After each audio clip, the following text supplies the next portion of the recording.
शांति। 25 अप्रैल 2021 की अव्यक्त मुरली से होमवर्क। आज की मुरली है कर्मातीत अवस्था की गुह्य परिभाषा। आज सारा दिन कर्मातीत अवस्था की विशेषताओं का चिंतन करते हुए एक एक विशेषता को अपने अंदर चेक करेंगे कि कहाँ तक ये विशेषता मेरे अंदर आई है। तो आज की मुरली में बाबा ने बताया है कर्मातीत अवस्था वाली आत्मा बंधन मुक्त रहेगी, अर्थात कर्म के बंधन से न्यारी रहेगी। कर्म इंद्रियों को वश करके अथॉरिटी से कर्म इंद्रियों को यूज करेगी। कर्म में आते हुए भी मालिक बनकर, अधिकारी बनकर कर्म करेगी। उसकी लौकिक व विनाशी कामनाएं नहीं होंगी। कर्मातीत अवस्था वाली आत्मा सदा ही संतुष्ट रहेगी, किसी के साथ संस्कार के टकराव में नहीं आएगी। कर्मातीत अवस्था वाली आत्मा दूसरों को भी संतुष्ट रखते हुए अपने जीवन में आने वाले कर्म भोग को कर्म योग से चुकतू करेगी। और कर्मातीत अवस्था वाली आत्मा को अशरीरीपन का अभ्यास होगा, जिसके कारण वो किसी भी बंधन में बंधेगी नहीं। कर्मातीत अवस्था वाली आत्मा के पास बंधन को काटने की कैंची है। तो आज की मुरली में वो कैंची बताई है, जो होगा अच्छा, मैं भी अच्छा, बाप भी अच्छा, ड्रामा भी अच्छा, ये स्मृति सदा ही रहेगी, तो वो निर्बंधन रहेगी।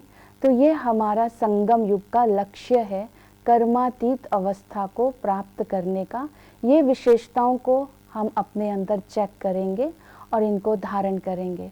तो कर्मातीत अवस्था को अपने अंदर धारण करने की विधि आज बाबा ने बताई, निश्चय बुद्धि। निश्चय बुद्धि होंगे तो निश्चय बुद्धि बच्चे बाप कल्याणकारी है, तो बच्चे भी हर सेकंड जो इस ड्रामा में हो रहा है उसमें अपना कल्याण ही समझेंगे। निश्चय बुद्धि बच्चे पर्दे के ऊपर अगर अकल्याण भी, नुकसान भी दिखाई दे रहा है, तो पर्दे के अंदर उसका फायदा ही है। उस चीज़ को देखते हुए इन विशेषताओं को यूज़ करेंगे।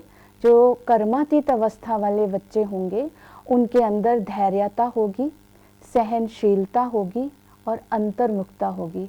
इन स्थितियों के आधार पर पर्दे के अंदर जो फायदा है उसको देखकर वो अधिकारीपन के नशे में रहेंगे, कभी भी घबराएंगे नहीं, हलचल में नहीं आएंगे।